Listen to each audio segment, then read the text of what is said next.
Masami Yoshizawa is a lifelong rancher, and his cattle are his life. He was buying supplies at a hardware store when the magnitude 9.0 earthquake hit.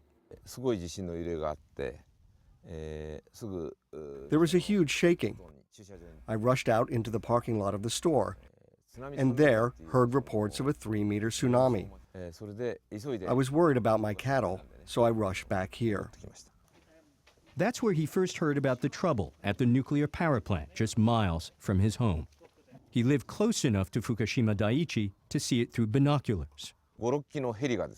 I saw 5 or 6 helicopters in the air, taking turns circling over Fukushima Daiichi. Then I heard an explosion, a noise that sounded like it came from a battlefield. That sound was a hydrogen explosion caused by a meltdown of uranium at Fukushima Daiichi's Reactor 1. Everyone within 20 kilometers, some 12 miles of the plant, was ordered to evacuate. I could see the town-wide evacuation of Namie, which began on the 12th. But I had 330 cows to care for. I couldn't flee, couldn't evacuate. As deeply tied as he was to these cattle, to this soil, it was a decision he came to fear would cost him his life. On the 15th of March, there were explosions at Reactor 2 and Reactor 4. That's when I started thinking that this is it.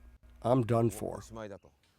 The multiple explosions blanketed Yoshizawa's farm and wide areas of Fukushima Prefecture with cesium and other radioactive particles. But after seeing other farms abandoned, he simply couldn't bring himself to leave. I heard animals crying out. This is what it looked like. Wherever I looked were scenes from a living hell.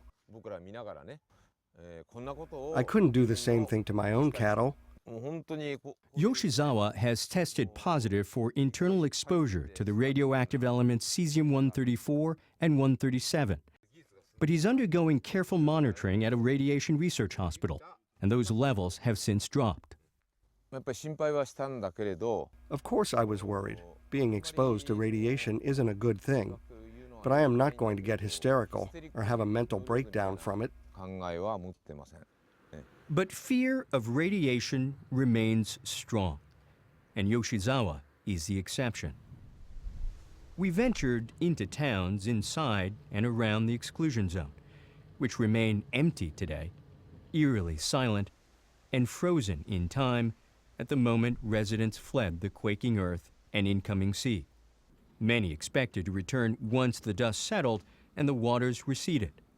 Instead, even longtime residents have stayed away, afraid of what many call the invisible enemy that haunts the hundreds of square miles around Fukushima Daiichi.